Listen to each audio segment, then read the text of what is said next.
Welcome. It's so exciting to have you all here.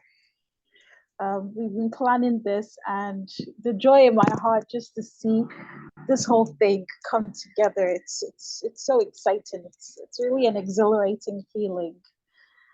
So I think we should just take some time to just see if anyone else is joining in. Just probably 2 to 3 minutes. Let's just be patient for a while, and then we'll go straight into business. Hello, Mercedes. Hello. You're welcome. It's so lovely to have you here. Thank you. Thank you.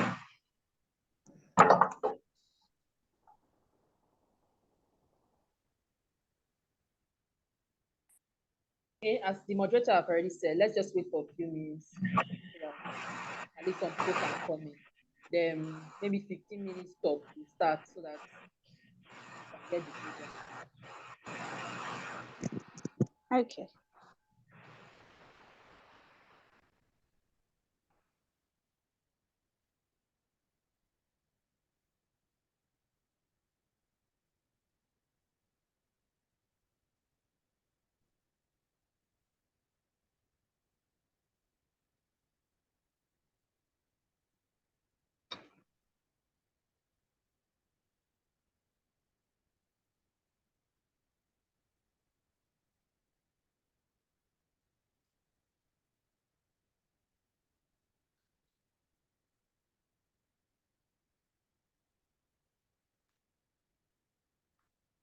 This is lovely. I see we have our 4 speakers here. Yes, they are all complete. This is wonderful. You're all welcome. It's so lovely to have you here. Can't wait to hear all the wonderful things you have to share with us. Yeah. Thank you all so much for coming.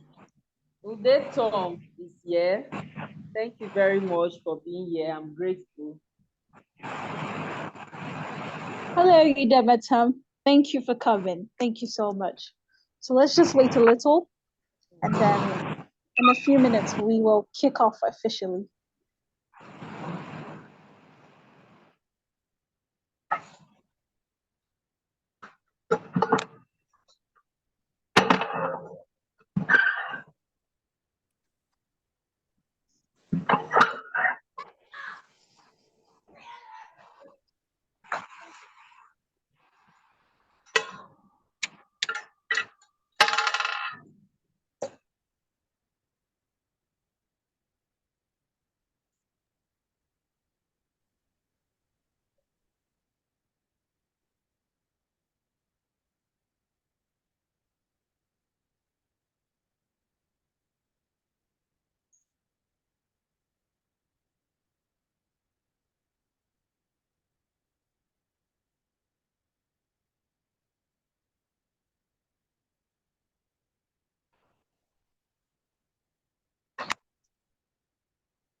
When the world must come together as one.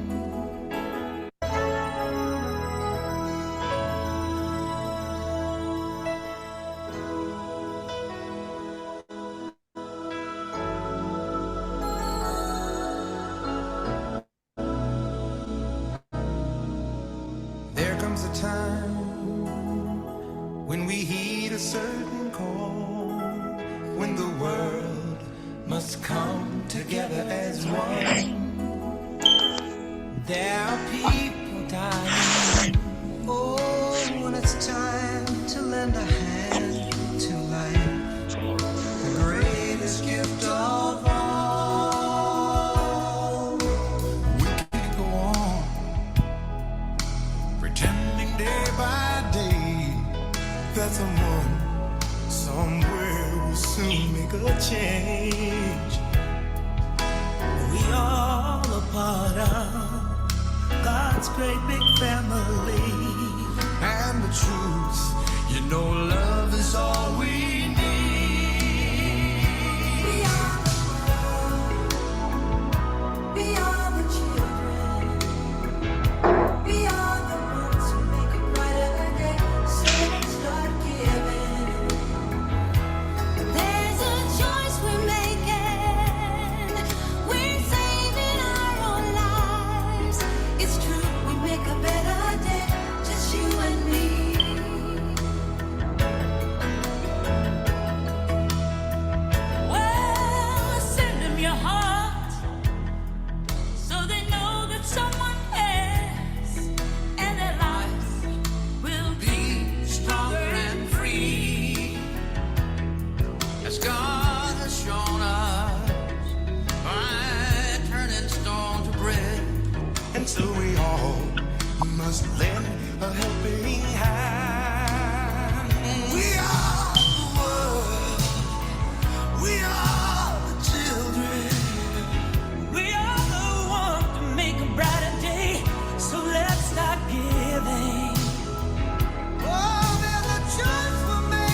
to see our chairperson, the association chairperson, Ambassador Dr. Eris Gerald. Mama, you're welcome. It's lovely to have you. Thank you so much for joining in, Mama.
Thank you so much. I think can everybody hear me?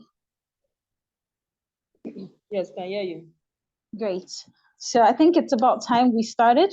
That was a wonderful song, and it is the reason knowing we are the children, we are the future. It is that reason that we've organized this program to ensure that we as youths, we who have the future, we who are the young ones who need to put in the work to shaping our future and ensuring that the world is a better place for each and every one of us, right? Regardless of if we know the other person or not. So this program is basically towards ensuring that we as youths are putting in our efforts to make the world a better place for each and everybody. So thank you all so much for joining. I think we're about 10, and I think we're good to go. I think this is great. You're welcome. During when the song was playing, I gave a shout out to our national, no, to our chairperson, Ambassador Dr. Eris Gerald EB, but I'm not sure I was heard properly over the music. So, Mama, you're welcome. We love you always, and it's so amazing to see you here. Thank you, Mama. Thank you. Thank you. So, before we get into the business of today, we have to reverence God, and I would like to take the opening prayer right about now. Shall we all pray? And then Okay. afterwards, we'll go for the national anthem. Okay. And so, Heavenly Father, we worship you. We thank you. We love you. We say, Lord, that you are amazing in all your ways, and we love you for all the wonderful things you do for us. Father, we've started this program with you, and we commit everything into your hands, dear Lord. Father, we ask that your presence come and you be here and you dwell in this meeting. We pray that you divinely inspire our thoughts, divinely inspire our words, and you help us, Lord, to be able to achieve the goal of this meeting. And you help us and you inspire us and you give us a vision towards this meeting. And beyond this program, beyond this event, you give us the strength, oh Lord, to accomplish your purpose and your will upon this earth. Thank you, Father, King of glory. May all glory be given unto your holy name. For in Jesus' name I have prayed. Amen. Amen. Amen. So you're all welcome. Let's Thank go you. to the national anthem right about now. Okay.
Oh, sorry, I didn't know my mic was muted.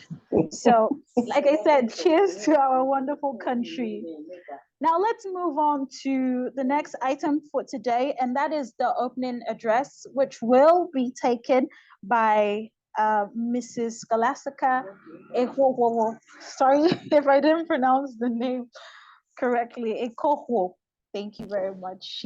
She's a wonderful person, and she was the one who she's the brains behind this, and she has been wonderful all through organizing the ideas. It's all been amazing. So let's hear what she has for us today.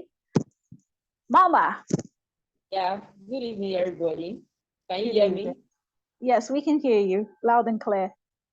Yeah, thank you very much. I'm not the only one that organized it. Favor, please don't look my face on you. I'll thank you for everybody. Thank you for coming. My speech is just short. Dear participants, we are gathered here today to address the pressing issue that affects people of all ages, and time to take action and end the cycle of violence. Today, we make a real difference in the lives of victims and survivors of gender-based violence. So I want the youths, more of the youth to come out. My aim of this is to make sure that we youths stand against this norm. It's called GBV. We don't want it in our society. And I think the youth have the power, the energy, the creativity, the strength to have to speak out. So thank you very much. God bless you.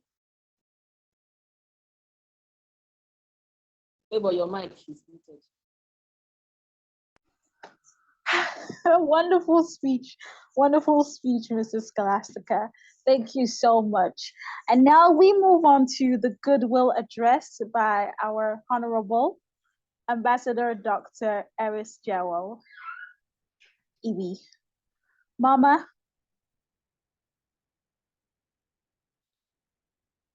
is Mama here?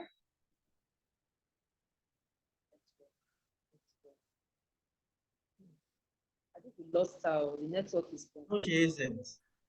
Okay, then I think she knew that this would happen, so she sent her speech in earlier. So let me just go ahead and read it out to us all. Greetings to all young people, advocates, and activists who are working to break the cycle of gender-based violence.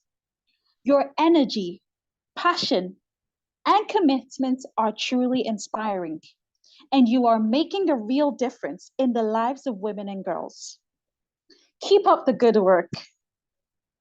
And remember, you are not alone in this fight. Together, we can end all forms of violence and discrimination and create a world where everyone can live free from fear and abuse. Thank you for your hard work and dedication. Thank you so much, Mama, for that wonderful speech. It's so amazing when you see adults, elderly people encouraging the youths. I believe that is a wonderful partnership, and that is what we need more of in this world. So thank you so much, Mama. It's lovely to hear these words, and that's it. So, Auntie Scholar. That's me. Yeah, please, you can go ahead with the introduction of speakers, and then we can get into the business of today. Okay. As I said, good evening, everybody. Thank you very much for coming. I'm so grateful. I will first introduce our first speaker. I call her the keynote speaker, but right now I'm the one that is hosting. Before she was the host, but now I'm the host. So I'm so grateful for her being here, her knowledge, her wisdom, but incredible. And I want to call on our NC, Dr. Onyi Onwabuzo. Thank you very much. I will want to, is she here, Dr. Onyi? Yes, I'm here. Good afternoon, everybody. Sorry, I hope I pronounced it well though. You try small. Okay, over to you. I want you to tell us what we are here today, and I think your voice is important for us. All right, I will try to do my best. Good afternoon, everybody. Youths Unite Breaking the Circle of GBV.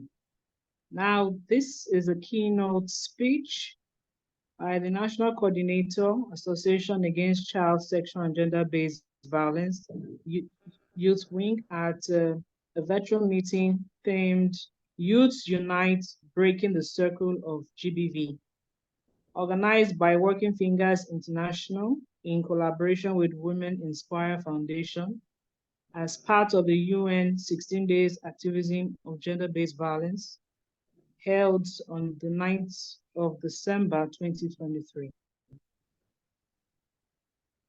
Now, for protocols, let me recognize the Chairman Governing Council, Professor Josephine Alumana, the BOT, AAC GBV, the National Chairperson, Ambassador Dr. Eris Jewebi, all the AAC GBV leaders in the House, ladies and gentlemen. A warm welcome and thank you for joining us in this powerful virtual gathering as we unite under the banner of youth activism to address the pressing global issue, acting as a driving force to bring about a powerful transformation in our communities. Today marks a pivotal moment in the 16 days of activism against GBV in our theme, Youth Unite Breaking the Circle of GBV. It echoes the urgency and importance of our collective mission. It is an urgent call to action for all young individuals to come together and address the root causes of GBV. We believe that by fostering inclusion, education, and empowerment, we can create a safer world free from the chains of violence. We, the youth, are not merely leaders of tomorrow, we are torchbearers of change today. As we delve into discussions and actions aimed at breaking the circle of GBV, let us recognize the immense power we hold to shape a world where equality, respect, and safety prevail for all. Well, first of all, let us understand the circle. Gender-based violence, GBV, is not an isolated issue. It's an intergenerational challenge that requires our unwavering commitment to dismantle its root causes. The global pandemic has exposed the deep inequalities and vulnerabilities that exist within our societies, further exacerbating the prevalence of GBV. It thrives in silence and ignorance, but with knowledge and collective action, we can disrupt the perpetration. Our communities have faced immense challenges, but now is the time to rise above those challenges and channel our collective strength towards creating a lasting change. Next slide, please. So our generation has a responsibility to challenge stereotypes, question norms, and foster a culture of consent and equality. Let us be the voice that speaks out against injustice, the advocates who educates, and the ally or friend who supports survivors. By understanding the intricacies of the circle, we empower ourselves to intervene and create a ripple effect of positive change.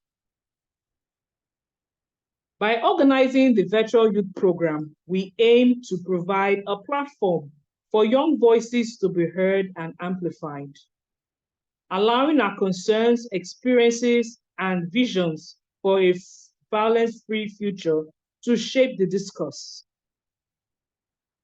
This program serves as a reminder that each and every one of us has the power to make a difference.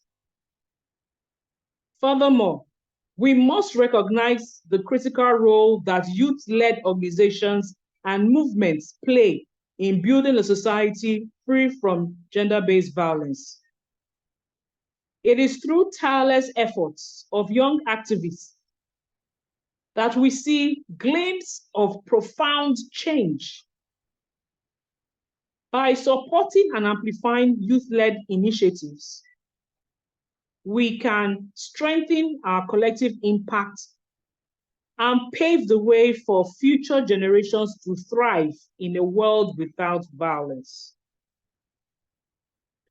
Today, Youth Unites our call to action. Today, I urge each one of you to view yourselves not just as participants in this virtual gathering, but as ambassadors of change.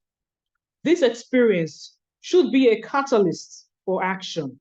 Let us embrace our responsibility to challenge harmful norms and attitudes, provide support and resources to survivors, and ultimately break the circle of gender-based violence within our communities. Our call to action is clear. Youth unites. It's time to mobilize, educate, and stand in solidarity against gender-based violence. Here are a few key actions we can collectively take. 1, educate and empower. By doing this, we will share knowledge about gender-based violence within your communities. Empower others with the tools to recognize and challenge harmful behaviors. Secondly, amplify voices. Use your platforms to amplify the voices of survivors and advocates. Shed light on stories that often go unheard. Thirdly, advocate for policy change. Let us engage our policymakers, urging them to enact and enforce laws that protect against gender-based violence, and then advocate for comprehensive sex education that addresses consent and healthy relationships. 4, let us foster safe spaces. Very importantly, we must try to create and champion safe spaces within our communities where open dialogue about GBV can occur without judgment. Encourage open conversation that challenge stereotypes. And finally, support survivors. Offer support and resources to survivors. Let them know that they are not alone and they have help available. Advocate for trauma-informed care and support systems in our society. In conclusion, as we unite in our diversity, let us remember that breaking the circle of gender-based violence requires a sustained and collective effort. Our actions today will shape a safer and more equitable world for generations to come. Thank you for your commitment, your passion, and your dedication to breaking the circle of gender-based violence. Together, as youth united against injustice, we can and will make a difference. So help us God. Thank you very much. Wow, wow, wow. Thank you very much, Dr. Onyi. What a speech.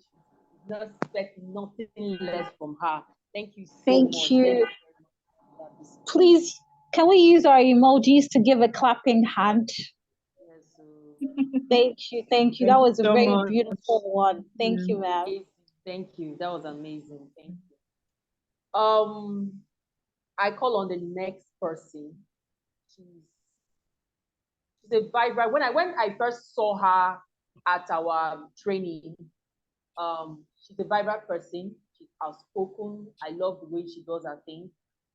She's a very smart young lawyer, and she's a youth who is passionate about this issue. I want to welcome our beautiful, my robo sister, Ogene Oshauko. She's a barrister. She works under the GBV unit in the Ministry of Justice, and she's also a desk officer and a case manager for Oshumi South. Please welcome her. Give her a clap. Use your emojis to clap for her as she comes in. Thank you very, very much. Thank you. Thank you. Good evening, everyone. Please, my name is Agbatutu Ogene Shawuko. I'm a state counsel in the Delta State Ministry of Justice. I'm in the sexual offenses, domestic violence, and child rights unit. And I'm so happy to be on this platform. Thank you so much for the invitation. This is a very important topic that needs to be discussed every day because of the rate it has eaten deep into our society. Okay, they said breaking youth unite, breaking the cycle of gender-based violence. So me, I will talk on the legal part, the legal aspect. As you heard, I'll be lawyer. So what is gender-based violence? I want to start with that. What is gender-based violence? Gender-based violence is the most notable human rights violation. Gender-based violence is aggressive behavior in public and private places, in our homes, in the church, in our offices, in our place of work. Gender-based violence can be identified both in public and private places. So we have this topic, Youth Unite, to break the cycle of GBV. Before we can break the cycle of GBV, we should be able to identify GBV. And even the Constitution of the Federal Republic of Nigeria, the 1999 Constitution of the Federal Republic of Nigeria, chapter 4, our rights as citizens of Nigeria. We have freedom of movement, freedom of speech, freedom from discrimination on grounds of sex, age, religion, religious beliefs, political opinions. We have these rights embedded in the 1999 Constitution of the Federal Republic of Nigeria. But our Delta State government has gone further to domesticate the violence against persons law. It was domesticated in June 28, on July 28, 2020. So it's would I use to say it's our Bible. Let me use the word Bible. It's our Bible when it comes to GBV in Delta State. What is I know when the youth hear gender, when we talk about gender-based violence, since violence is attached, they just feel maybe it's physical. When you hit someone, when you are in a fight. No, gender-based violence goes beyond all that. And the Violence Against Persons Law, has provided for all this. One, let me give you other examples apart from physical violence. Of course, physical violence is part of it, but there are other various forms of gender-based violence. Rape. I know we are all familiar with the word rape. Off your mic, please. Off your mics. We are all familiar with the word rape. Rape is not only, I know we hear rape, when someone puts his penis in the vagina of another without her consent, it is rape. No. Under the Violence Against Persons Law in Delta State, rape goes beyond that. Rape is penetration of the vagina, of the anus, with the penis, not just with the penis, any other object. It could be a bottle, it could be a candle, whatever, it is rape. Rape is the penetration of the mouth with the penis. It is rape. Rape is rape is anything that gives that sexual gratification to another. It is rape. So when maybe because we're talking to the youth today, to young persons, I'm a youth, I'm a young person. So when maybe your friend comes to you and says, I went to this guy's house, he forcefully put his penis into my mouth, you say, that one is not rape. No, I'm here to inform you today that it is rape. And immediately, if you can get that person to the hospital, that case can be prosecuted in court if we're able to get the medical reports. And rape goes with the punishment of life imprisonment. Section 4 of the Violence Against Persons Law of Delta State. Life imprisonment. That is the punishment for rape. So also we have the sex offenders register in Delta State. When we prosecute and these perpetrators, they are convicted, we fill in their names, we post their pictures, all their details, both in our sex offenders register, the handbook, and online. We do that to serve as deterrent to others, to curb the issue of rape in the society, to curb the issue of gender-based violence in the society. So the Delta State government has gone further to put this law in place. Apart from rape, which other form of gender-based violence can we identify? We have abandonment. Abandonment without any means of sustenance. I know you say, violence, abandonment, how does it relate? Yes, it is a form of gender-based violence. Abandonment, wherein the husband of the home, maybe for some reasons, is no longer interested in the marriage, and he decides to abandon his wife and his children without any means of sustenance. That is abandonment. It is an offense in Delta State government, and it carries 3 years imprisonment.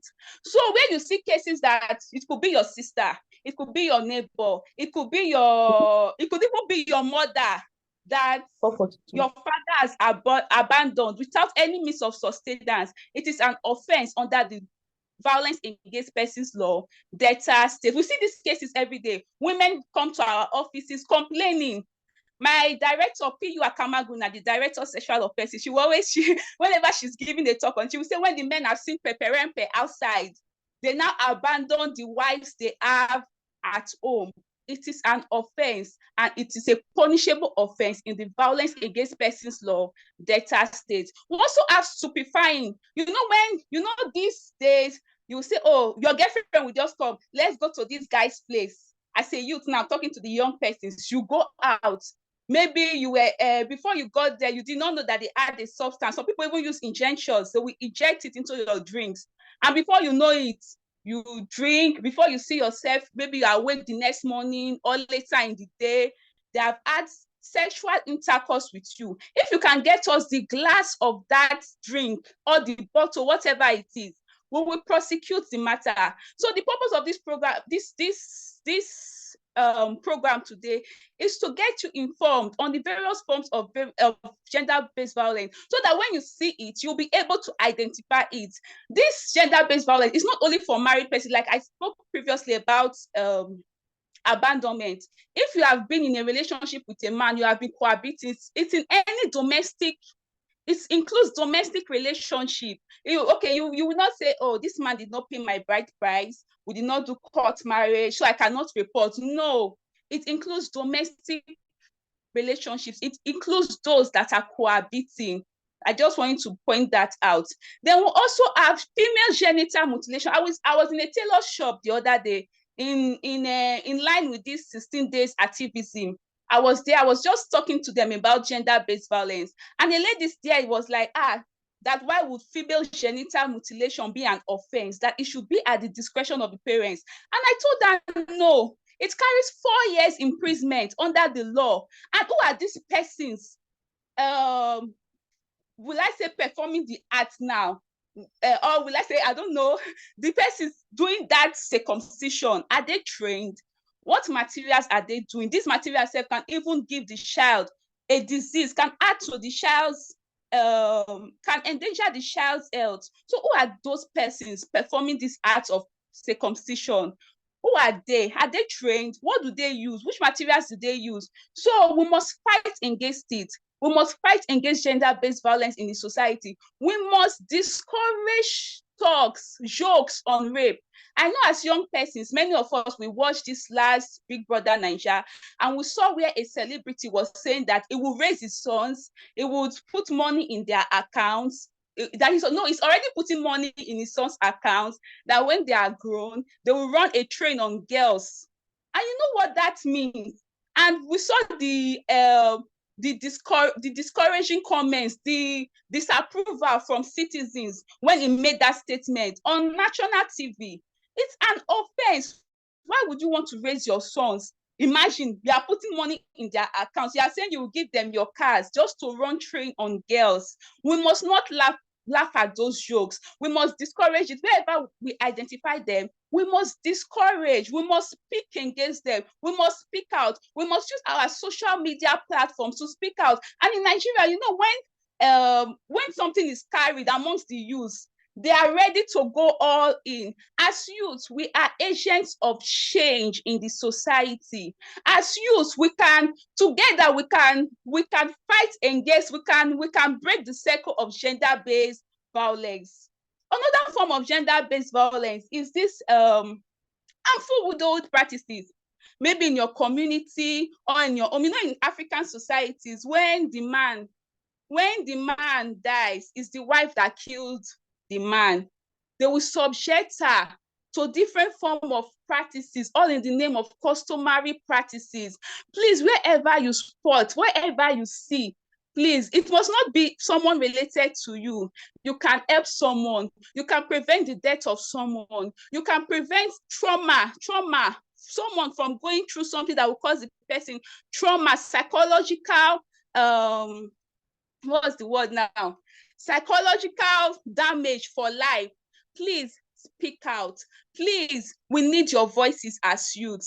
Okay, we also have, what's this word now? Emotional abuse, both in our offices and in our homes, wherein the husband is always trying to, you know, make the woman feel inferior, using abusive words. Look at you, fat fool. These things we overlook. They are offenses.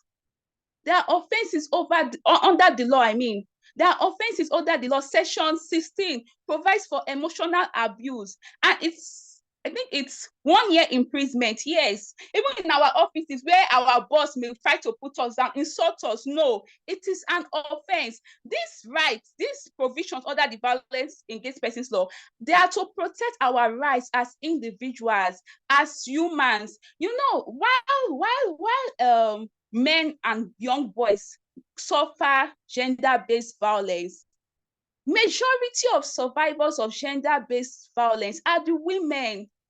Women are going through a lot. Physical violence, the man is always punching, the man is always beating, the man is always punching. It is an offense. Before you die, speak out. Before you allow that person die, you that have seen this, maybe in your compound every night, you are hearing boo, boo, boo. You are hearing the man eating the woman. Please, in police stations, we have the gender decks. In the state CID, we have the gender decks. Nobody will know that you were the one that reported. You may just be saving a life.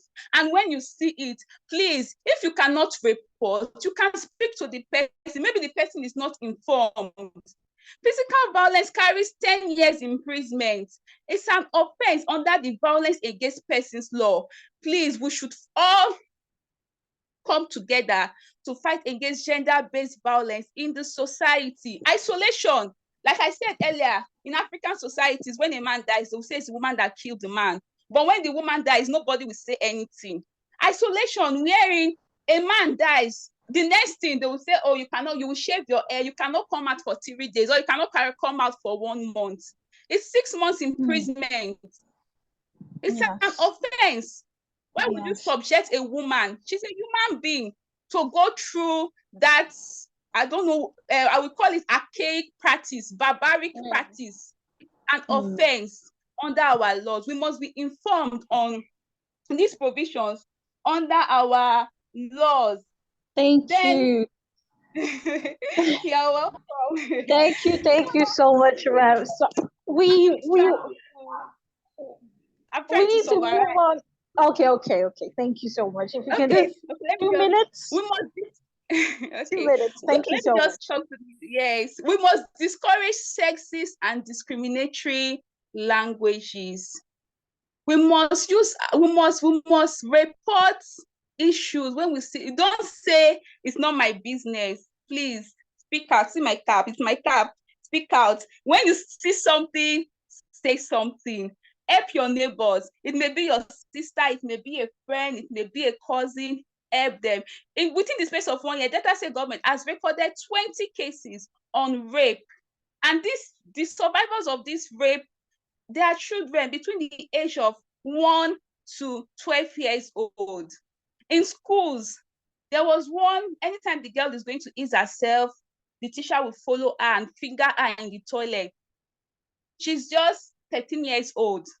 There was another one, the mother was out to get something, and the father, when she came back, she saw the father. This one is not stepfather, stepdaughter, father, daughter. The girl is about 4. Yes, she's 4 years old. It was convicted to life imprisonment. So these are not hearsay. These are, in court, we say direct evidence. They are not hearsay. They are not them say. It's happening in our society, and we must all fight, we must all come together to break the circle against gender-based violence. Thank you. Wow. Oh, wow. Thank you so much. Please, everybody, round of applause for Miss Agbatutu. In fact, you know, when you were speaking on all these examples of violence and you were talking about how the law is already made to stand against gender-based violence, the truth about it is that gender-based violence, even it shouldn't even be an issue, right? It shouldn't even be an issue. So we knowing all these laws, you helping us to have defined these laws, and we now know that we have the right to complain, we have the right to stand against it. I think it's a reinforcing message, and it gives the importance to the fact that you can speak out. The law is backing you. The enforcement agency is backing you. Everything is backing you. So if you feel like you are, in fact, like I said, it shouldn't be an issue. It shouldn't be an issue anymore. So thank you so much. Thank you very much. In fact, you finished work in the young parlance of nowadays. You finished the work. Thank you so much. We really appreciate all you said. Thank you very much. So, Auntie Scholar, is she there? The stop me. And yeah, I heard what she said. Thank you very, very much. Thank you. Thank you very, very much. In fact, you killed it. You really told us more about the aspect. And what I wanted this vision was a young person speaking to young people, to be able to speak out, to be able to try to be involved in this. This is not just only for advocates, for NGOs, but for every youth out there. We are NGOs at our heart. So thank you very much for that. She gave us the laws, she gave us everything. Now, I would love to bring in our third speaker. She's a doctor. She has been in this field for long. Our consultant physician. She's no longer present than Dr. Edesiri Igoroje. Is she in the house?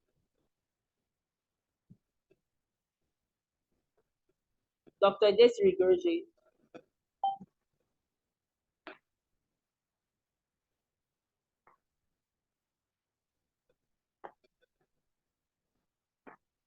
Okay, I think she's not here yet. Let me call on our. I think yes. Mr. Ahis is the next person to speak. Okay. Okay, thank you very much. Mr. Ahis, we want to call another person. He has been working with women. He has been advocating for women. He's a young man he's a focal person for an NGO called She for Him. So I want to call out Mr. Ahis Agugu. Please, thank you all the way from Edo. Thank you very much. Are you here? Yes, I'm here. Thank you very much. Thank you for having me. All right. Thank you very, very much. Please, I want you to tell us more about your NGO, what they do, and how does this really relate for youth to be able to be available. Thank you. Okay, thank you very much. First, I want to appreciate the your video. We're not seeing you. Can you see me? No, I can't see you. I can see him, Auntie Scholar. Can anyone else see him apart from me? I can see him. Okay, Auntie Scholar, I think it's on your end. Okay, let's continue. All right. So you can continue. I can see him too. Okay, thank you very much. Yeah, my name still remains Ahis Agugu. I'm from Edo State. I'm the focal person for the He for She movement in Edo. It's actually the brainchild of the UN Women. Sometime in 2021, The movement was launched in Edo, and it's a movement of men coming together to speak against gender-based violence and to advocate for gender equality. That is actually the long and short of this movement, the he for she movement. Yes. And we have people from different angles, both government, non-state actors, the civil society movements, religious bodies, you know, basically men, leaders from different organizations coming together to speak in one voice for gender equality and against gender-based violence. So when I got the invitation for this meeting, I was very, very happy, very elated, because this is exactly what we are talking about. We are talking about breaking the cycle of gender-based violence.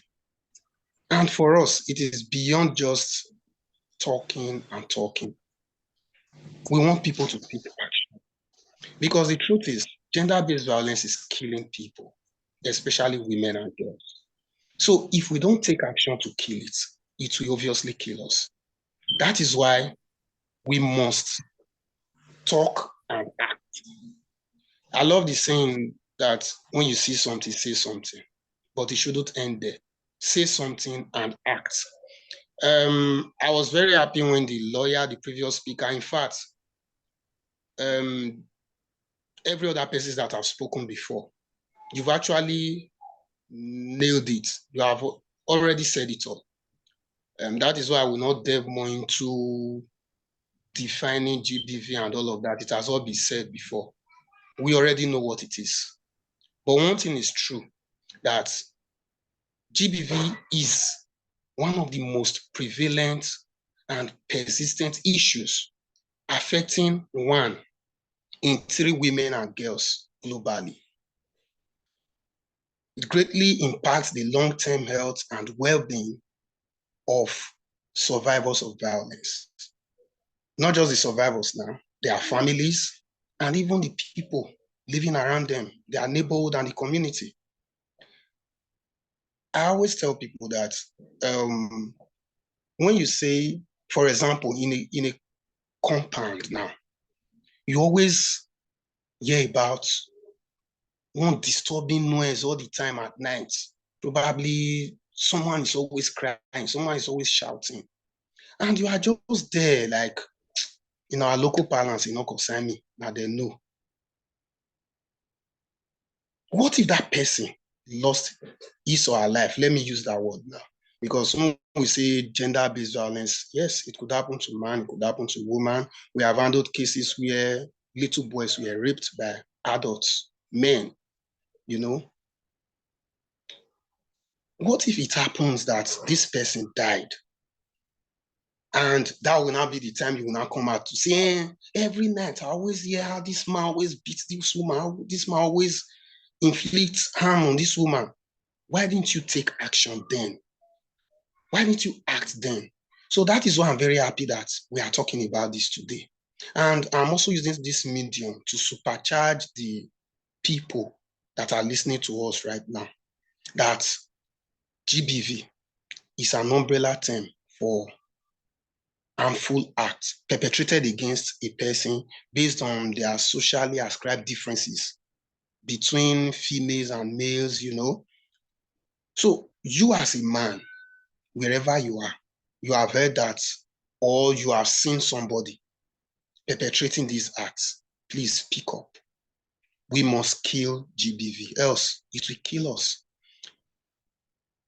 And one of the strategies we have adopted in Edo, the he for she movement in Edo, is we have looked at it from a very broad angle. We have done advocacy, we have done awareness creation, we have done social media campaigns and all of that. But we feel we need to go deep. We have done research, we have asked questions, we have gone to communities, we have even engaged gatekeepers, community leaders, elders. And we have also heard from their perspective. There's this stereotype, this misconception that women are They don't see women as partners. They see women as subordinates. They see women as weaker genders. They see women as do not have voices, especially in rural communities. Now, we have adopted the positive role model approach. We are building positive role models because we believe children growing up, they are looking at people. They are looking at people around them, especially if I want to talk about role models. You know, the first role model to every child is the father and the mother. The first things they learn growing up is from their parents, is from the father and the mother. Going forward, the people around them, their immediate family, the siblings. Now, we are adopted this approach to make a difference safely and impactfully, in the sense that we've organized a gathering where we talk about better parenting. Thereby, we talk about taking care of your children, parenting at large, thereby involving being a positive role model to your children. Because I had a one-on-one with somebody while we are doing reconciliation between disputing parties, families, now husband and wife, mediating and trying to reconcile them. And the man said something that struck me. Like, the man was like, I can't stop hitting her. It's a big problem. And when we went deep into it, we realized that he grew up from a family where GBV is a culture, a family where the father is always aggressive against the mother, a family where the people around, they see it as normal that if you don't maltreat the woman, she will not, there's a way they call it, if you don't maltreat her, she will not, they use our local parlance, her head not go correct. So this man now, growing up, he started getting that from the father, believing that, oh, this is how it should be going forward. Now he's matured, he's a man, he understands that, oh, it is wrong. But the problem now is that habit is now part of him.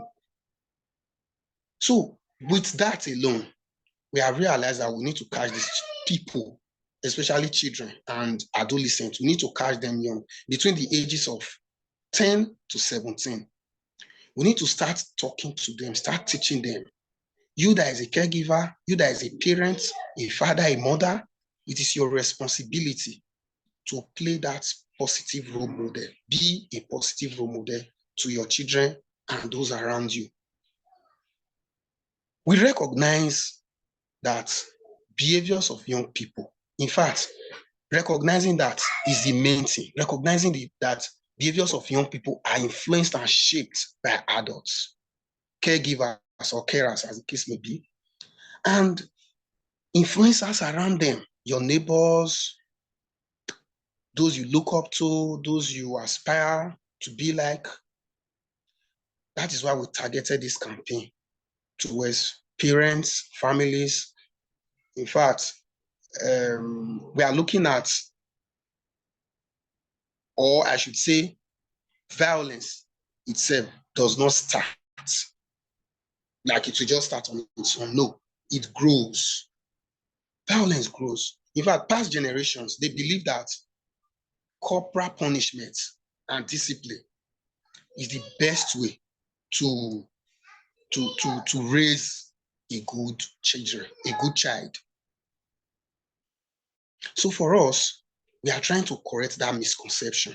We are trying to make them understand that no, punishments, corporal punishments, how do I put it now? Discipline, like they use the word, you spare the rod, you spoil the child.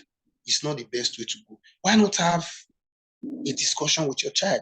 Why not discuss?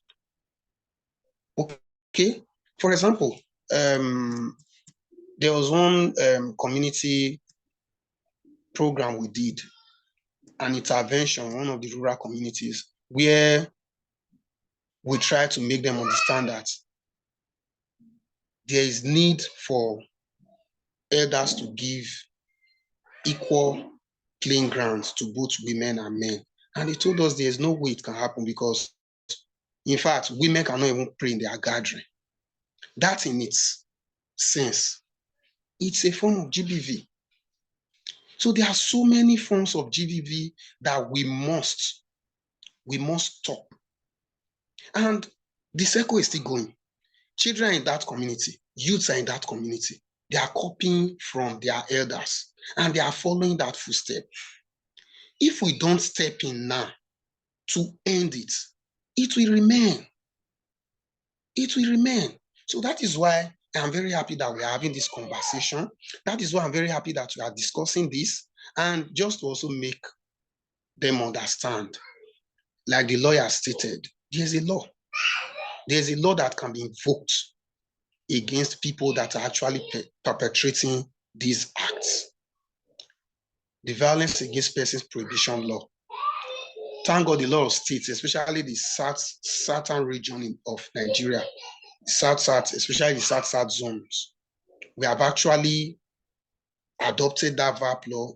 It is a working law in Edo, and I'm happy it's in Delta. I'm happy it's in other states of Nigeria.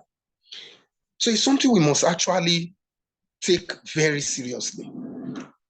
And going forward, I just want us to also realize that most times, people that are even the survivors, I don't want to use the word victim, it is wrong, the survivors, they don't even speak out.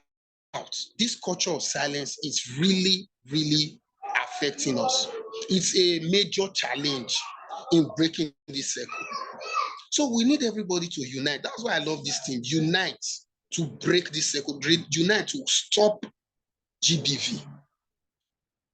I can't do it alone. You can't do it alone. That's why we're having this conversation. So the survivors, they also need to support us.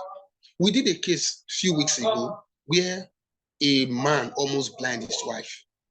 The man was arrested. The woman, yes, we are about getting justice for her. She was the same person that was crying that she does not want her husband to be jailed. Now, how do you expect us to send a message to the world out there that there is punishment for these actions? So it is really saddening. It is really sad. And we want people to stop making excuses. The excuses should stop. Making excuses for behaviors that are not acceptable is not going to help. For example, there are some children now, from what they have observed from the environment they are growing from. You see them unknowingly, innocently, they have become disrespectful. They have seen even their siblings, female siblings, as a lesser matter, because that is how their father is looking at their mother. So this is something we must correct. It's a misconception, it's a stereotype that must be stopped. Else, the circle will continue. It will remain like that. So I will put it like this, that making excuses for disrespectful or aggressive behavior towards girls can shape young people's view about what is acceptable. You see the challenge now? Young people, they are open to learn, especially children growing up, they are open to learn. So you that is an adult, going back to the issue of being a positive role model now, you that is an adult, that is supposed to guide them, that is supposed to show them that, oh, this is the way to go. You are now the one passing wrong information to them. And they are absorbing it, they are receiving it because they are innocent. That is what you have taught them. Even in schools, we still go to teachers. We educate them, we make them understand that, because why I'm saying these actions we are taking is just to also let all of us know that it's something you should get involved in. Because we are talking about taking actions now, not just talking. You have to make moves, you have to sacrifice. It could happen to anybody. So your little step, your little action is more than enough. Like Mahatma Gandhi said a long time ago, that in a gentle way, you can shake the world. So I believe that little way, in your little environment, in your community, you see something, you say something. For example, you see a child treating a female child because he's stronger, because the female child is vulnerable. You have a responsibility to call them together. Having listening to them, you have a responsibility to correct them immediately, to make the boy child understand that he has a responsibility to protect the girl child. So we need to keep talking, we need to keep taking action. So going forward, a seemingly harmless phrase that I want to talk about now is this stereotype that boys will be boys, which Yes, may Mr. Hayes. okay. Thank you so much. Thank you. It's already time. Well, Thank you. you've talked extensively on a lot, and I appreciate your emphasis on the fact that the male gender needs to stick up for the female gender, because at the end of the day, yes, it's both the genders who experience this violence of an issue, right? But then it is more predominant in the female gender, and that's why the men need to speak up. And I also like the fact that you emphasize that it all boils down to your training. It all boils down to how you grow up in the family. Because one thing I feel very bad seeing or witnessing is when young people perpetrate this gender-based violence of an issue, and then it's the victim, or like you said, the survivor is a young person. So it's like young people meeting violence on young people. And, when we're supposed to use that youthful fervor and youthful energy, we're supposed to channel it into doing vibrant things, into doing global changing things. You're channeling it into violence, and it doesn't speak well. It doesn't speak well for our future and for the generation. So it is very dire that we talk about this, and I like the way you broke it down. I like the way you brought it out to us. You spelt it all out, and I like the examples. And like I said, great work to all the speakers that have spoken today. Great work. It is so beautiful to see the immense work that you people are doing to ensure that this gender-based violence of the thing is eradicated, it is reduced, it is totally kicked out of society. So you guys are amazing. You are stars. You are stars in your own space. So thank you all so much. Auntie Scholar, would you like to take it up from here? Yes, thank you very much. Thank you. I want to call on our last speaker. Sorry, there was a little bit network intrusion, so that's why. So she's a doctor. She has been fighting against this. She has been on the forefront as a youth, and she's a physician, she's a consultant physician. Please, I want to call on Dr. Edesiri Goroje. Thank you. Please. Dr. Edesiri Goroje.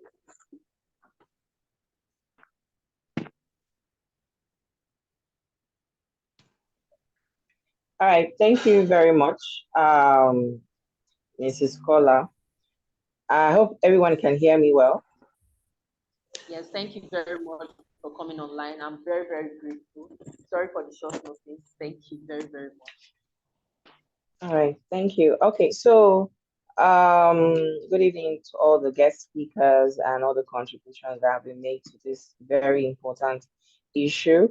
I'm Dr. Desiri Goroje. I'm a consultant physician and a femme activist. I was told to talk on the role of the health practitioner in addressing sexual and gender-based violence.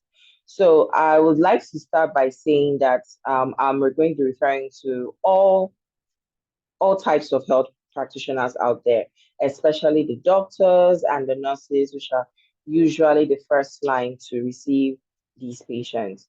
Why is the role of the health practitioner important? Because of the aftermath. Now, we can't go there as counselors to talk about or advocate against gender-based violence. So we can't prevent it from the home per se, but then we tend to see the consequences. So what happens after a person has been physically attacked, verbally attacked? They see us at the end of it all. So how do we come in? How do we address it? Because we also want to be part of the prevention and part of the advocacy.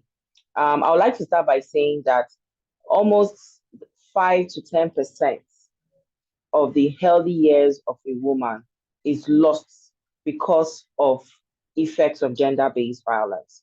And about 20 to 50 women that face gender-based violence will be predisposed to a lot of physical and mental health issues.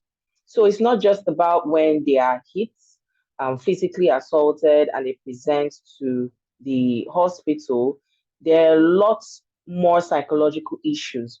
So when we say healthy years are lost, it means that the woman doesn't function. That percentage of those years are lost. Now, we do not know the life expectancy. So that means during those years, the woman is, miserable.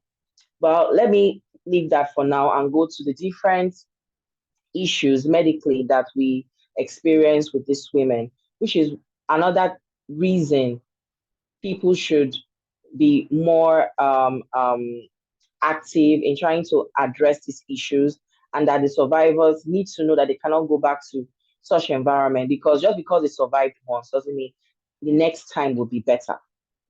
So one, different forms of sexual gender-based violence. One that's particularly to me and very frustrating for me is female genital mutilation, which usually can occur at the age of about 5 to 12 when they're very small, or for some people it occurs after childbirth. The idea behind it is that they are trying to reduce sexual promiscuity for these women. Now, what happens with such is that in this tradition is that these women, not only the psychological and physical trauma from having to be nipped of something that came naturally to you in such grueling experience, they have to now live with it. And what do they live with? We have, first of all, is reduced sexual libido, now or libido in general. So what this means is that when a woman says no, I'm not interested, to her husband, he feels that she's just making excuses, but she's not interested. And when someone is not interested, even if they want to, it is now, it's a no. It's not consenting anymore, even if she's your wife. So what happens? There is forced entry and bruising and all of that. So the trauma that has been given to her as a child or even after childbirth, she suffers it because husband might get physically, physical with her and attack her. And, it's just a vicious cycle of trauma for the woman. Not only that, there's also pain during sexual intercourse. So all of this makes her not comfortable, makes her decide, I don't want to have sex with my husband. And then the husband attacks her, and verbally abuses her, that she's not living up to the wifely duties. These are all aftermath of the society and the tradition that have been imposed on this woman, and nobody thinks about how it affects her mentally. Now, other forms of sexual based violence, it's child marriage. Now, with child marriage comes a lot more things. Now, we know of the popular vesicovaginal fistula, which means a connection between the bladder and the vagina. So she leaks urine. But before that, what happens? There's infection. She can't control her urine, infertility issues. And when a woman has that, what does the society do to her? She's ostracized. She's kept to one. She's rejected. this is a young girl that was on her own and enjoying her childhood, and the society puts her into a situation where she has to experience this and then reject it. So it's as much as we are trying to treat, yeah, VVF is treatable, but we need to really, really address these issues and drum it into the victims that these are not things, if you want to go back, it's going to be worse. There's so much more forms of sexual-based violence people are experiencing now. But for want of time, I'll just mention those because those are the ones that really come down a lot of issues. Now, what's the point of call when the victim comes to the hospital? Let's say rape or even domestic violence.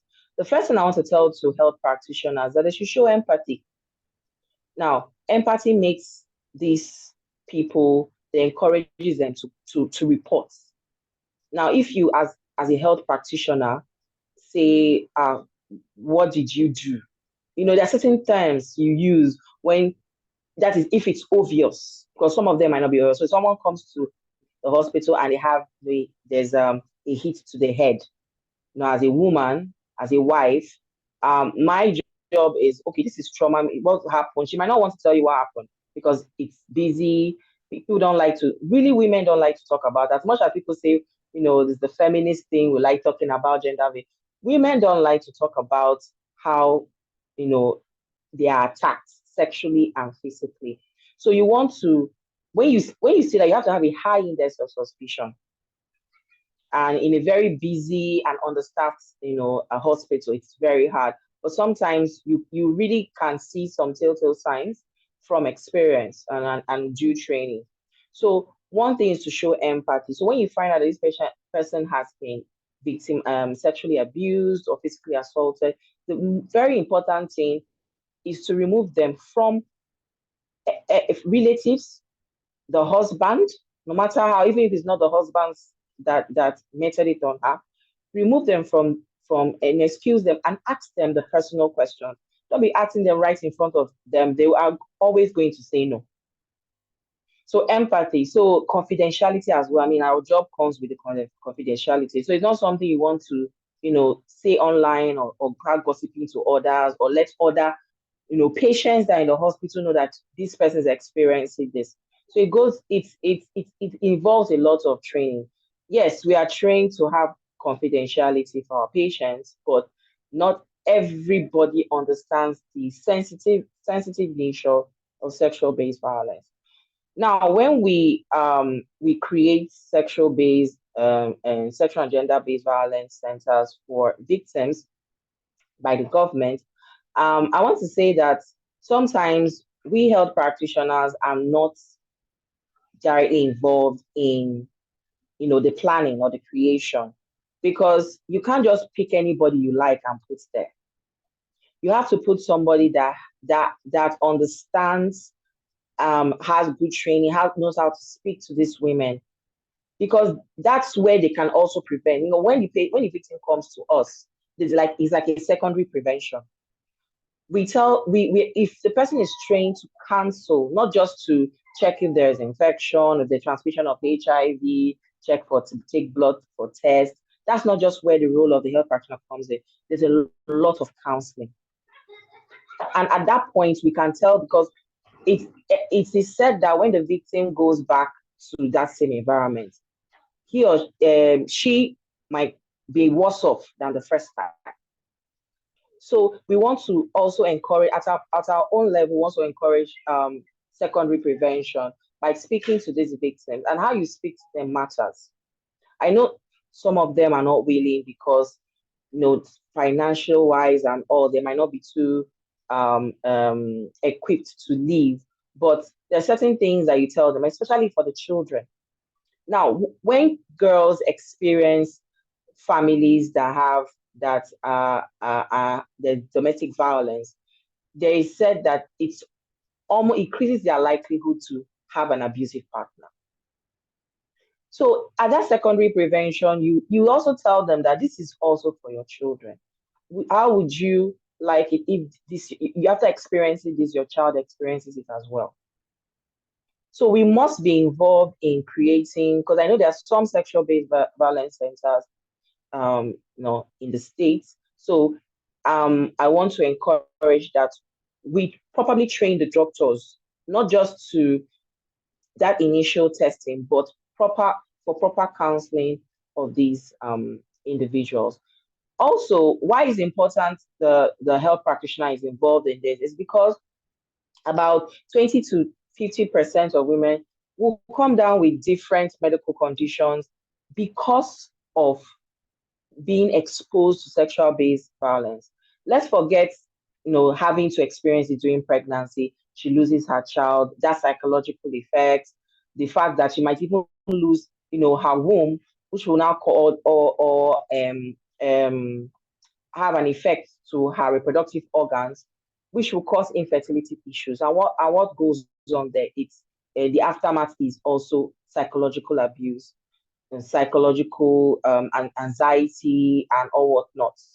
And these persons tend to now have to need a psychiatrist. This increases economic risk. So instead of having to experience a good life, person that is exposed to sexual-based violence, their risk of having psychological issues and mental condition also increases the economic challenges, because in these times, I mean, people don't yes, it's important to be proactive about your health. We both know that when we say rainy day, most people don't put money for their health. So that money that would have been used for something else is now being used to cater for this woman for preventable issues, because it said that because of the physical and psychological and emotional stress that they get exposed to, they now have to develop, the stress now causes a reduction in their immune system. So it goes way beyond just, okay, she's out of that environment. So these are ways that we can come in, proper training, and so that we can counsel these individuals, and also to breed them to come. Because if we do not have empathic health practitioners at the first point of call, they'll be too embarrassed to come. Imagine a young girl is raped, and even if she's a sex worker, and the health practitioner said, "What were you even doing there?" That is your own is not what she was doing there. Your own is, she has experienced this, and you must take care of her. Now, your counseling afterwards for her to escape or leave such environment comes afterwards. So there are different stages of how to counsel these individuals, and that's why the health practitioner needs to be, intentionally involved in eradicating or addressing sexual-based violence. I think I'll stop here for any questions and contributions. Thank you very much. Thank you so much, ma'am. Thank you. That is, yes, it's true. It's very important that the health practitioners are involved in curbing domestic violence. Please excuse me.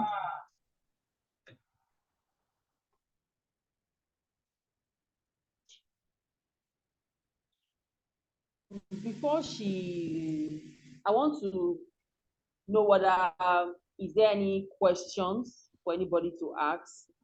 I wanted to know whether there's anybody with questions before our moderator comes in. Any question for anybody for this our four parts? So thank you very much, Dr. Onyi, Barrister Oshuko, our brother from Chief for he. Thank you very much, our doctor. Please, if anybody has any question, please raise your hand. Let's ask so that we can close, so we'll be able to close quickly.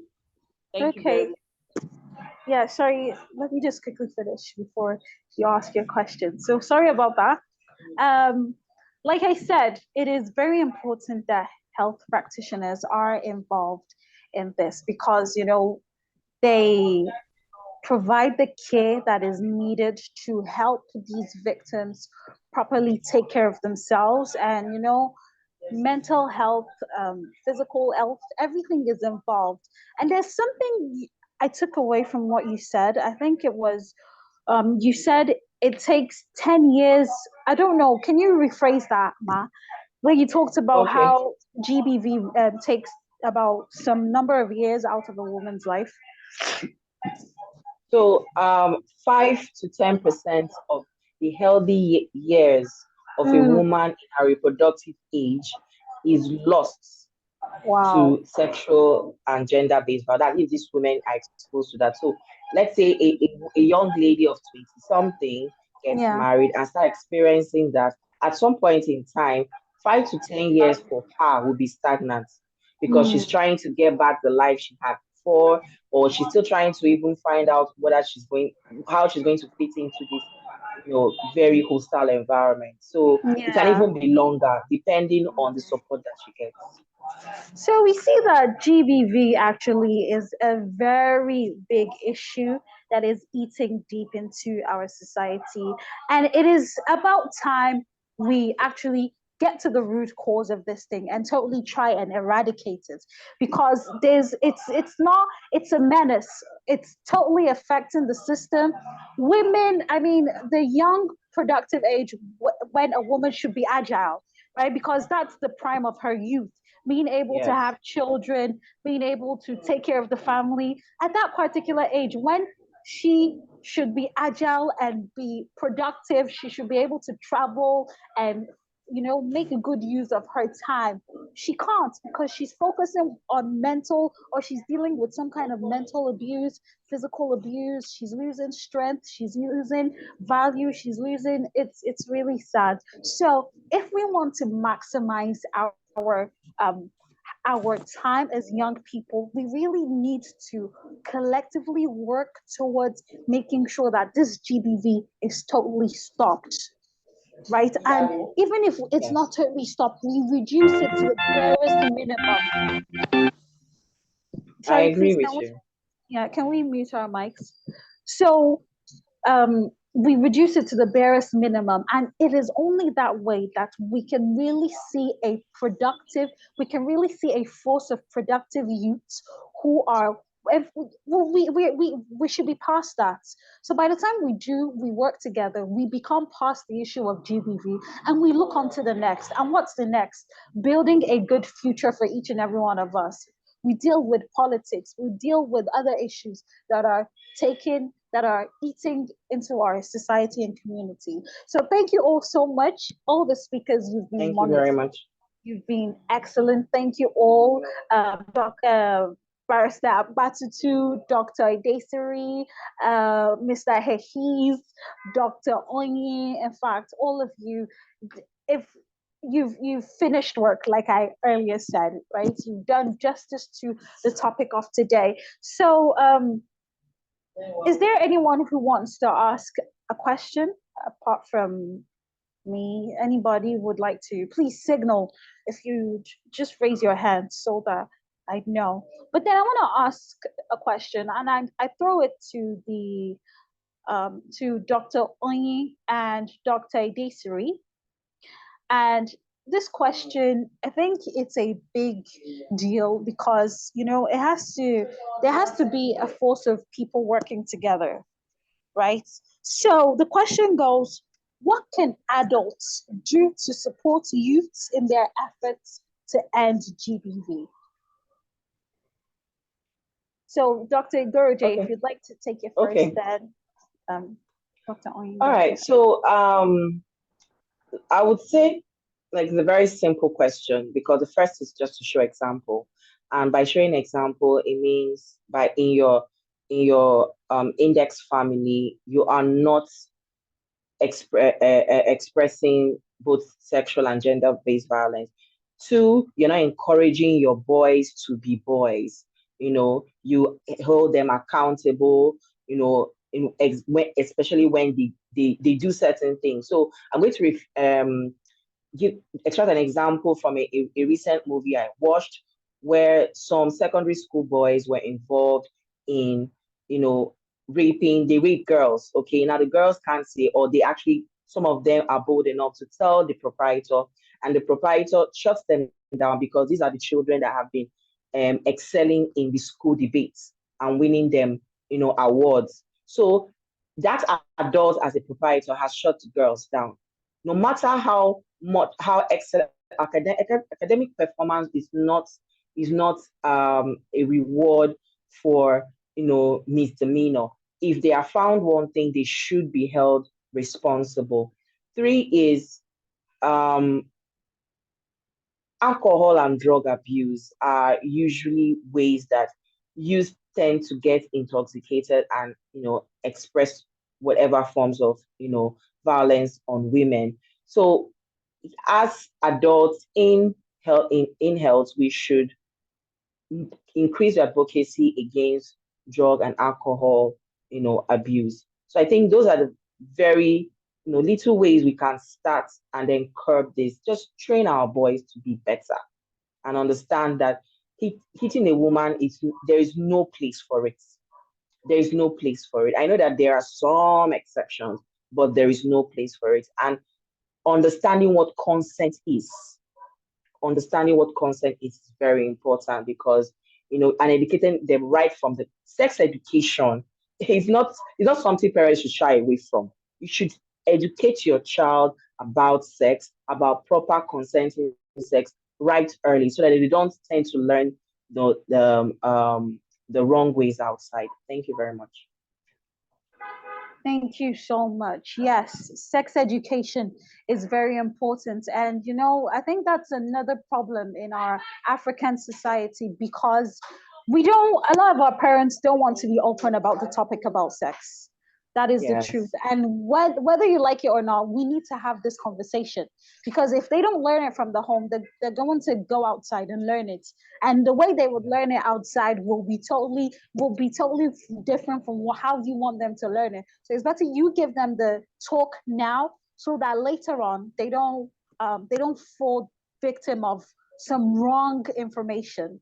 Thank you. Dr. Oyen, are you there? Yes, I'm here.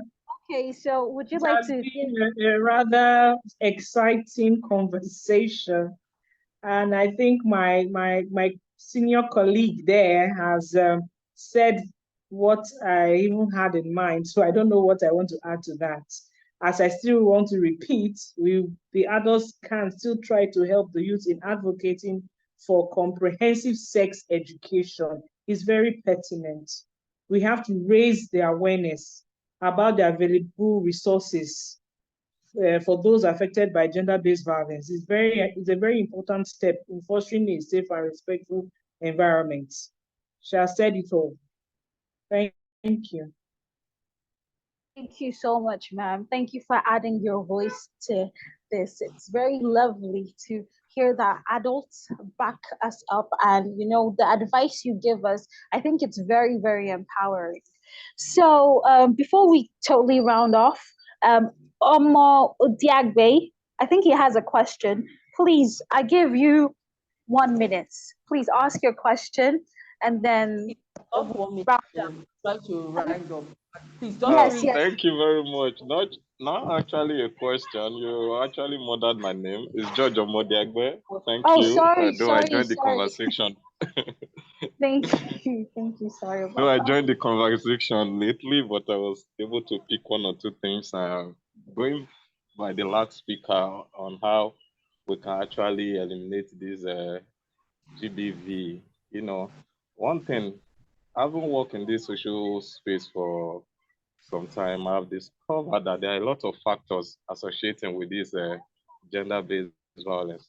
We have the social, we have the parental, we have the economic factor, we have the tribal factor, we have the religious factor. But the most of concern is that parenting, social, and environmental factors. Because one thing, we've been in some rural settings where, when you try to get this gender balancing, equality, their reaction, it goes to show how these people actually treat the other gender. So one thing we do in most of our activities, we try to mainstream this gender equality into it by giving voice against gender-based violence so that they will know. So what I'm trying to say in essence is this: outside the educating the children in school, I think a proper section should be dedicated to the parents, to the teacher, and to the community, whichever settings the needs arise. To actually, will I say counsel them now or train them on how to be a better counselor of SGBV? Imagine the scenario the speaker gave where a child complains to the mother, something happened, and the way the principal, the school authority handles it. Those things are very appalling. We've seen cases like that before. Even when you try to report the matter to the police, you find these parents coming back to say it's their child. They don't, there are some extents to which this parental control can actually go for a child.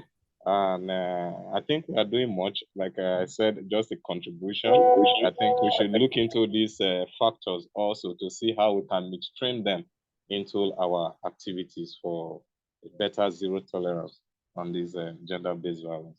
Thank you very much.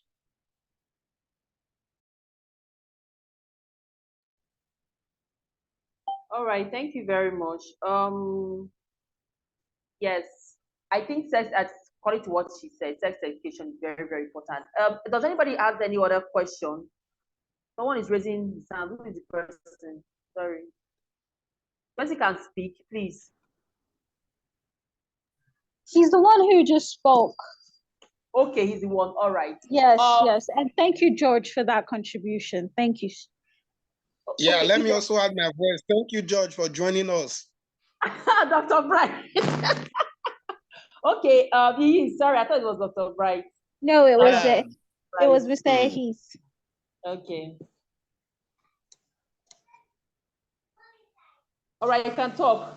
Okay, so thank you all so much. In fact, I think we've done due diligence today. I think we've achieved the purpose of this program, and I'm glad that each and every one of us are leaving here with so much to take home, so much value, so much insight. And it gives me joy that with everything we've said, we're not just talkers, but we are people who are working together to ensure that something is being done towards this issue. So thank you all so much. You've all inspired me, to the speakers and to the people to the audience who joined in this conversation and were listening and were taking things home. It's wonderful to have you all here, and I look forward to more programs like this. I look forward to us doing a whole lot to ensure that we curb this issue and we totally get rid of it, because like I said, we should be past this by now. So thank you all. Auntie Scholar will take it up from here. Yes, please. I want to give everyone, the speakers, 1 minute to make their conclusion. Please, 1 minute to make their conclusion. I want you to tell me what exactly we use this to do to able to break the silence. Just 1 minute for each speaker. Thank you very much. We'll start with Dr. Onyi. Thank you. Yes, protocols all duly observed. It has been a very wonderful discourse. So I'd just like to say that as we step away from this virtual space, let us carry the flame of knowledge, empathy, and determination into our respective communities. It's not merely about what we discussed here today. It's about the actions we take moving forward. It's about being the change we wish to see. Remember that breaking the cycle of gender-based violence requires sustained effort, and it's a journey that extends far beyond these 16 days that we are in. And let us embrace the responsibility that comes with understanding, amplifying our voices that need to be heard, and stand united against shadows of injustice. So I say, may the connections made here today serve as bridges for collaboration, and may our collective efforts reverberate in our hearts and minds of those we reach. This is not the end, it's a new beginning. Thank you. All right, thank you, Dr. Onyi. Barrister, please, over to you. Is Barrister there? Barrister there? Okay, Ayis, you can talk. I'm here. Okay, 1 minute to make your conclusion. 1 minute. Okay, I just want to encourage all the youths to use their platforms. I want to say it's a gospel. We should preach this gospel, engage GBV. We should use our social media platforms, our WhatsApp, Instagram, Twitter. We should preach the gospel. We should spread the gospel, engage GBV, and as well fight against it. As soon as GBV is identified, we should fight against it. And together we can break the circle, we can break the circle of gender-based violence. Thank you. Thank you very much, Barrister. Thank you. Ace, over to you. 1 minute. Okay, thank you very much. I just want to say that ending, or if you like, eliminating gender-based violence is everyone's business. Therefore, I urge everyone to be a positive role model. Anywhere you go, wherever you are, whatever you do, try as much as possible to be a positive role model and always take action. See something, say something, take action.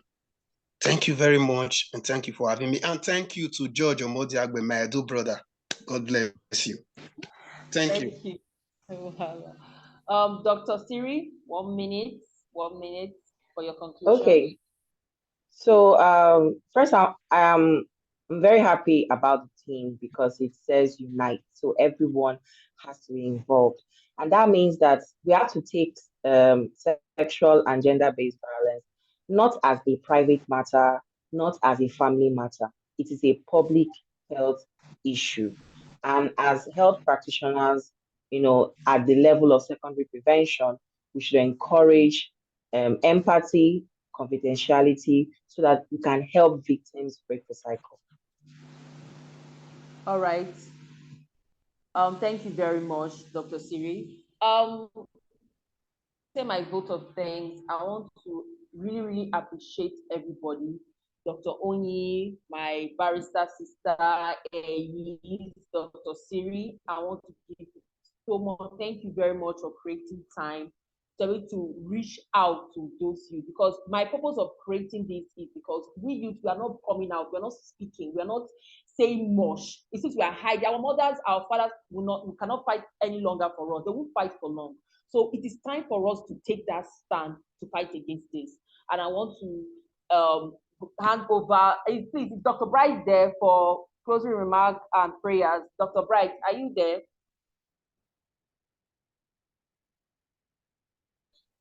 Dr. Yeah, Bright? I'm here. Good evening. Thank you very much, sir. Okay. It has been actually a wonderful discourse. It's something that is very, very germane. And we know that anytime we talk about gender-based violence, there are always issues to be discussed.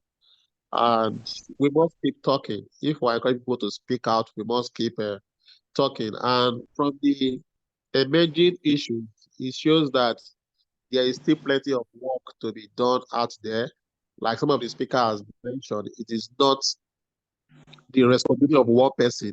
It actually is a community menace that every one of us would be able to contribute one quota or the other. I will just quickly share one thing here. Where we talk about breaking the cycle, I watched one movie recently. I tried to look for the title of the movie, but I couldn't get it now.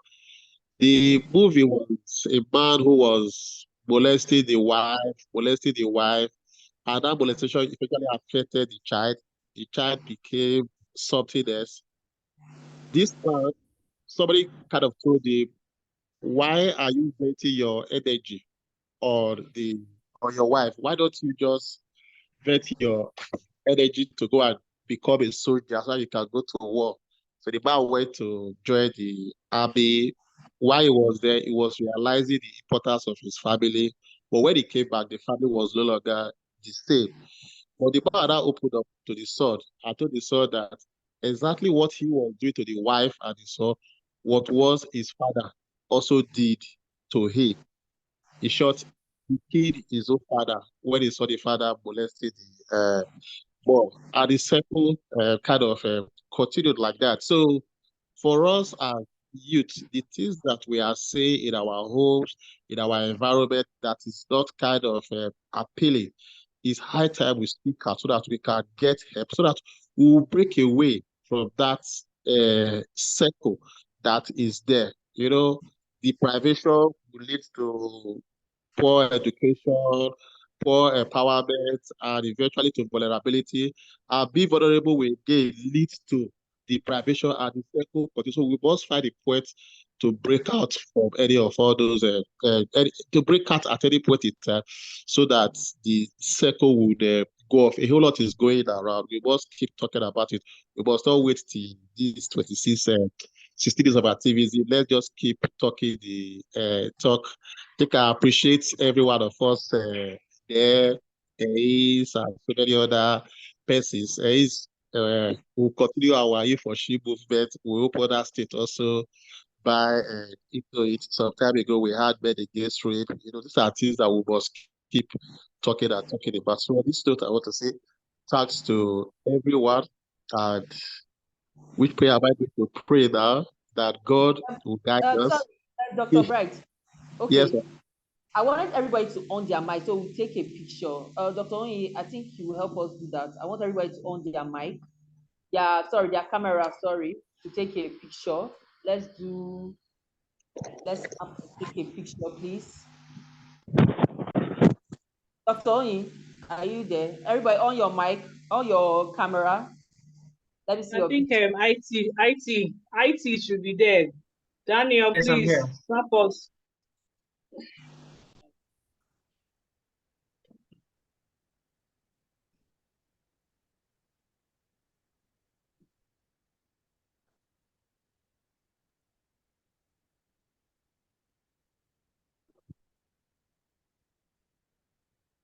Our speakers, are they there? Okay. Yes, You're I'm here. taking the snapshot. All right. Everybody say cheese. Wash.